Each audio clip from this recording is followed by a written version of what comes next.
notes. So we're now up to step 5. And this is where we play a game. This is where we have a look at the future and we play a game of snakes and ladders. So if you think of the biggest snake within our industries, and it affected everybody in recent times, you would say COVID, right? It absolutely, within our game, was a snake right in front of us. We couldn't have seen it coming. But it's never normally as bad as COVID. There are normally snakes within our operations that we possibly, if had we spent a little bit of time just thinking about it, we could have spotted, and we could have come up with an alternative plan, or at least a disaster recovery plan. But similarly, the same for ladders. There are opportunities that pop up at last minute, and because we're not prepared for them, we can't take full advantage of them and really use that opportunity that's ahead of us. Now, you can look at lots of different ways of doing this. So we break it right down. We first of all have a look at what is the landscape that we're operating in. What is the social landscape? We then have a look at the technological, and then the economical, and then, of course, the political. Now, for all of you eagle-eyed, you'd think, well, I've heard of these before. I've heard of pestle, I've heard of steeple and stuff like that. And you're right, it is absolutely those things. But we don't dwell on them. In fact, we get our clients and the people that we're working with to do that work up front, because that isn't the work. The work is to identify out of those themes, what are the snakes, what are the ladders, and so what? Because it's all well and good knowing that there's a bump in the road ahead of you or there's an opportunity, but so what? What are we actually going to do about it? So I'm again going to ask you the question, and we'll use the chat again. Straight away, when I said we're going to play a game of snakes and ladders, and this is what lies ahead, I saw a load of faces smile, because you clearly thought of something. So I want you, that thing that you thought of, don't think any more about it. Tell me what your first snake and your first ladder lying ahead of you is. Tell me in the chat.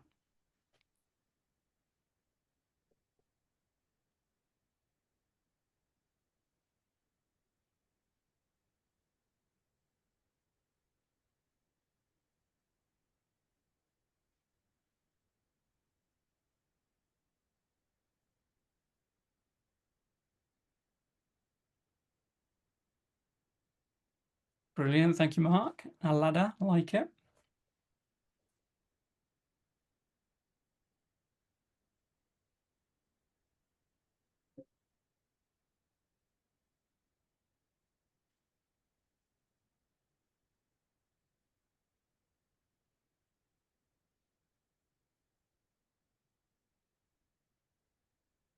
Jamila, that was perfect. Ladder, finding the right value proposition. Perfect. I'm going to talk about that in just a second. Snake, not understanding the market. I'm going to talk about that even sooner. That's the next step.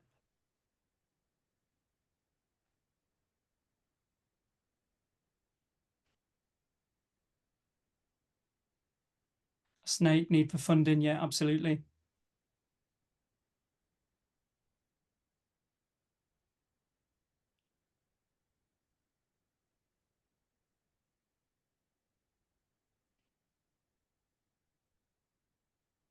Perfect. Thank Colin, playing snakes, ladders, and elephants. I like that. Thank you. Brilliant. Okay. Can you see how immediately it starts to open up the idea that you want to do some analysis? You start asking yourself question after question after question. It's kind of, okay, so what? So what? And you could ask that forever, right? And if you were truly mentoring someone here, you would ask that question so many times. So that's where we now do the analysis. And sometimes this can take multiple sessions. Sometimes it's really quick. It depends what data is available to you. What it certainly isn't, or if it is, we call it out, it's not opinion. And we're also very careful about who's being represented in the room.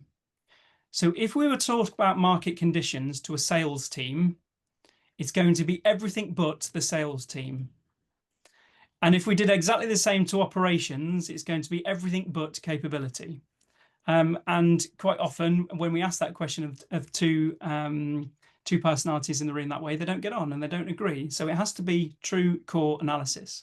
So what do we look at? Well, the very first thing we look at is what's our business mix? What markets are we actually in? And sometimes if we really looked at our purpose, we really open up what markets we might want to be in. Because sometimes it's just a case of we're selling one product to one market and we have been really quite tunnel visioned about it. And I've got a little story about that in just a second. We then have a look at competition. Now, competition is a really obvious one. You've got your direct competition. However, direct competition doesn't cost you money. Indirect competition costs you money because it's silent. So the example I would use here is that if you were a gym, your obvious competition is the gym down the road. However, your indirect competition is a bigger pot of money than that. It's things like healthier eating and other products and services that are available around fitness. That's an even bigger industry that's vying for the pot of money that your client wants to spend. So your direct competition is probably the least of your worries. And the next thing we look at is key relationships. So, of course, we want to look at the demographic of customers, but similarly, we want to influence our key referrers and our key relationships that get us to those customers. And quite often, if you look at more service-based organizations, that's really, really key and often gets missed. And gets missed on an epic scale as well, because there certainly is never a plan, and I've absolutely rarely seen this. There has never been a marketing plan for key referrers. It's always been direct to customer and the final person that's going to spend the money.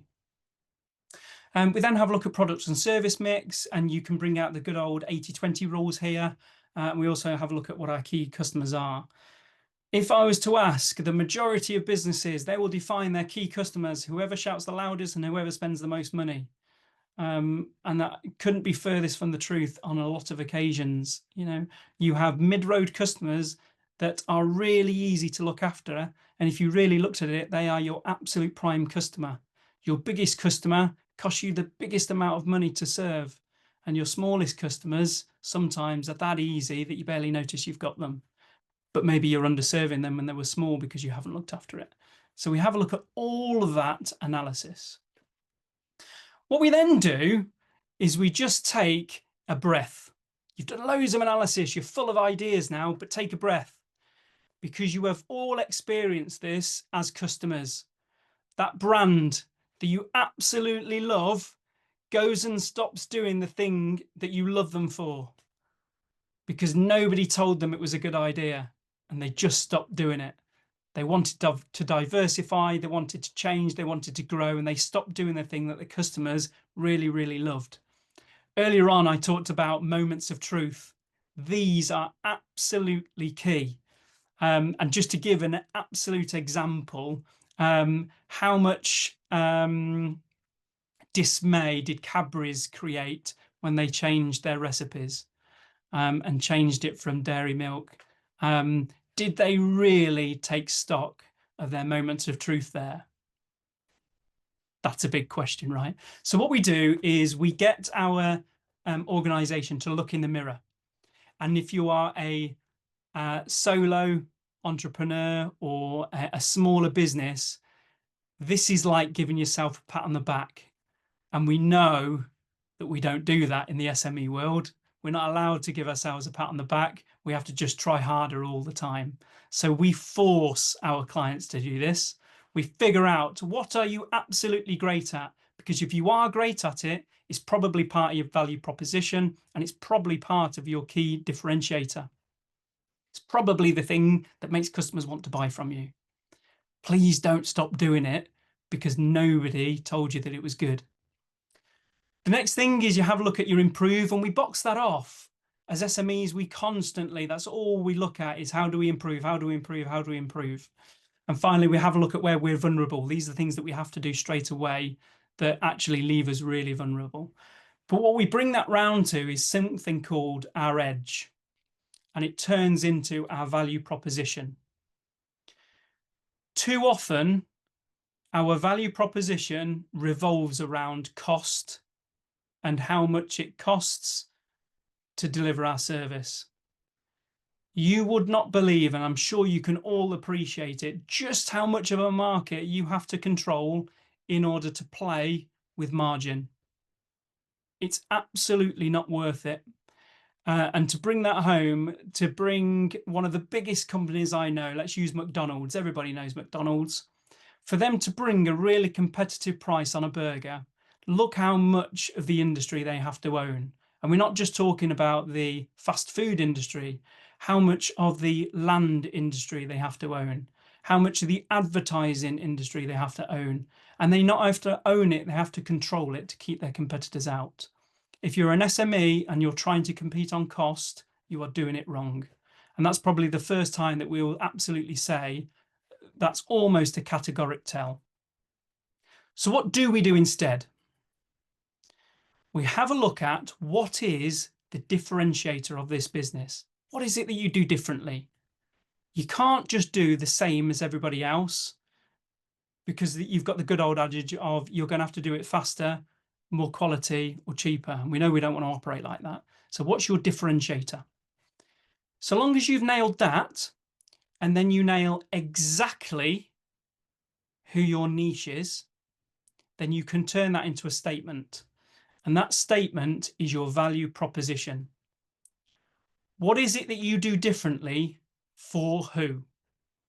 And if you sprinkle on there your moments of truth, you've almost got a perfect customer journey along with a perfect proposition. So that's that bit. That is the middle section where we do the analysis of what our strategy is going to be. And that was step 7 just there.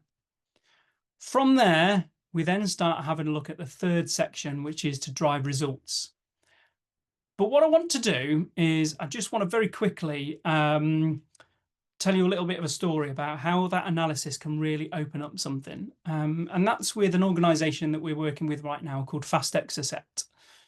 Fast Exocet is a fuels additive company. So to give you a really short excerpt there, they are in the world of an industry that is declining rapidly, with the whole idea that fuel and combustible engines is being used less, but they want to grow in that market that is shrinking. And the big question is, how do we do it? And it's not actually how do we grow and totally survive. Part of it is how do we be the last ones out to turn the lights off? How do we survive that long, right? So the biggest thing that we've done, and I'll cut to the absolute crux of it, is that we've opened up a brand new market. So they've traditionally opened and operated in the UK, and we're now going to operate in India, because we realise there's a market there and there's a way to do it. And now we're putting together the actual plan to do exactly that. So it's not just here's an idea, it's here's an idea, here's the analysis, and this is exactly how we're going to do it as a team, and we'll support them in doing that. So that's a little bit on Fast Exocet. So in the chat, that analysis piece there, what resonates with you the most? Because I can see lots of pensive looks now, a little bit of Rob Merritt, that was definitely a pensive look. That's a very good one. Thank you. Very strong. Give me your initial thoughts right now. What is it you're thinking about?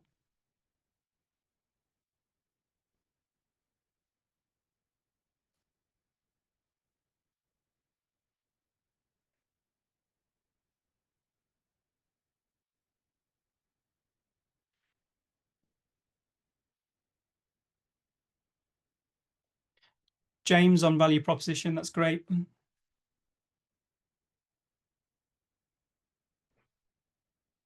Jamila, that's a really good question. So I'll read that out. So how do you balance analysis and having to get results fast to show business growth? You're absolutely right. And sometimes we're under pressure to do that, aren't we?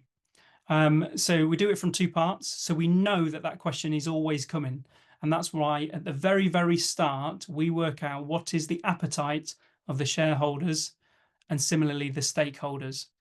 And we realign them and reframe the whole thing to be realistic. Because if we just let them tell us, we want to grow faster, bigger now. And everybody wants that, right? So we look at what's actually reasonable, what can be achieved, we reframe the first parts, and then what we also do is we have a look at those KPIs that were set, look at how realistic they are based on what they've done so far.